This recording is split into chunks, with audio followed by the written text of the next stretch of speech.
از ابن مسعود رضی الله عنه روایت است که گفت پیامبر خدا صلی الله علیه و سلم در روزهای مناسب برای ما موعظه می‌کردند تا ما بادا خسته و دلسرد شویم. از انس رضی الله عنه از پیامبر خدا صلی الله علیه و سلم روایت است که فرمودند آسانگیری کنید و سختگیری نکنید و مردم را دلگرم سازید و گریزان نسازید.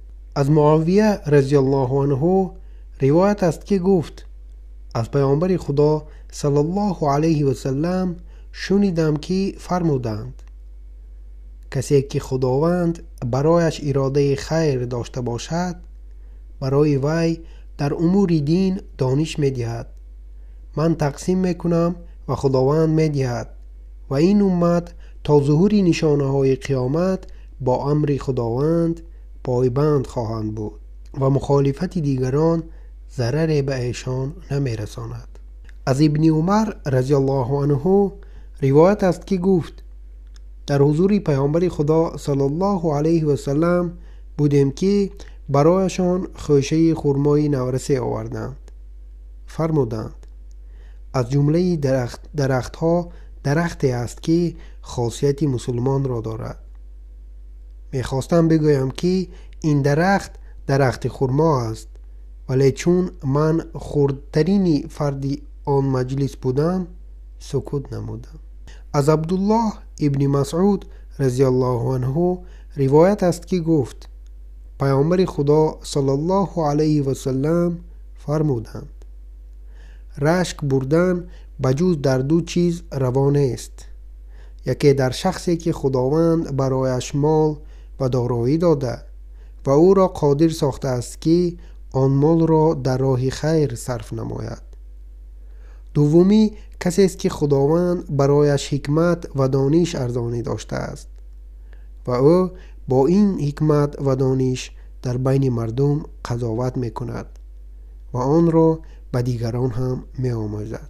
از ابن عباس رضی الله عنه روایت است که گفت پیامبر خدا صلی الله علیه و سلم مرا در آغوش گرفته و دعا کردند خدایا قرآن را برایش بیاموز.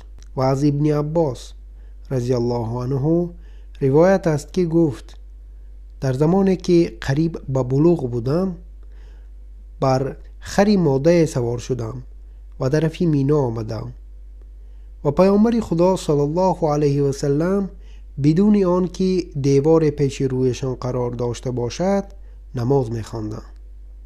من از پیش روی بعضی از صفها گذشته و خر را گذاشتم که بچرد و خودم در صف ایستادم و پیامبر خدا صلی الله علیه و سلم از این عمل بر من اعتراض نکردند.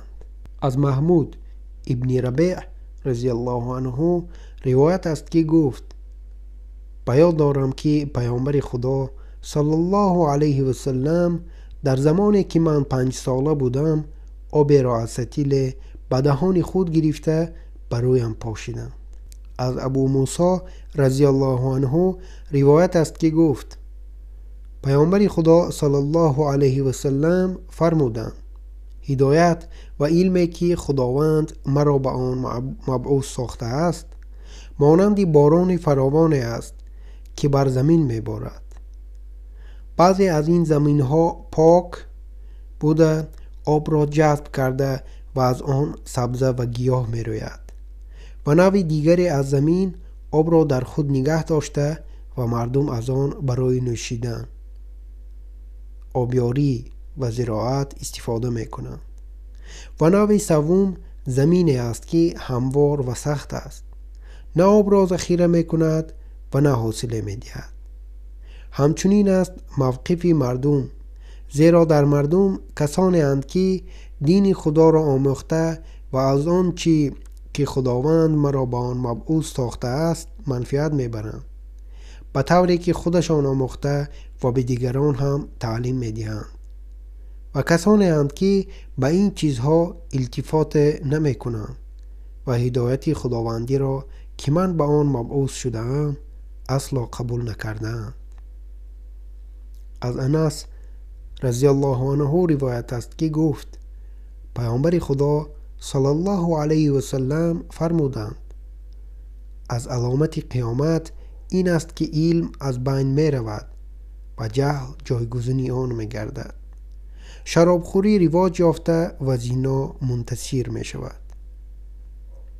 و از انس رضی الله عنه روایت است که گفت من برای شما حدیثی از پیامبر خدا صلی الله علیه و سلم می گویم که بعد از من کسی آن را نخواهد گفت. از پیامبر خدا صلی الله علیه و سلم شنیدم که فرمودند از علامت قیامت این است که علم گم می شود و جهل و نادانی جایگزین آن می گردد. زنا منتشر گردیده زنها زیاد و مردها آنقدر کم می شوند که سرپرستی 50 زن را فقط یک مرد به عهده می گیرد. از ابن عمر رضی الله عنه روایت است که گفت از پیامبر خدا صلی الله علیه و سلم شنیدم که فرمودند در حالی که خواب بودم قدحی شیر برایم داده شد. از آن شیر آنقدر نوشیدم که فکر کردم سیرابی از سری ناخنهایم سرازیر گردید و آنچه را که زیاد آمد برای عمر ابن خطاب دادم. پرسیدند که این خواب را چی تعبیر میکنید؟ فرمودند علم و دانش. از عبدالله ابن عمرو ابن عاص رضی الله عنه روایت است که پیامبر خدا صلی الله علیه و سلم در حجة الوداع به مینا در جای توقف نمودند تا به سؤالهای مردم پاسخ بگویند. شخصی آمد و گفت متوجه نشدم، پیش از این که ذبح کنم سر خود را تراشیدم. فرمودند ذبح کن و باکی ندارد. شخص دیگر آمد و گفت نفهمیده پیش از سنگچه زدن ذبح نمودم. فرمودند جمره را بزن و باکی ندارد. و پیامبر خدا صلی الله علیه و سلم از هیچ چیزی که تقدیم و تأخیر شده باشد پرسیده نشدند مگر آن که فرمودند بکن و باکی ندارد.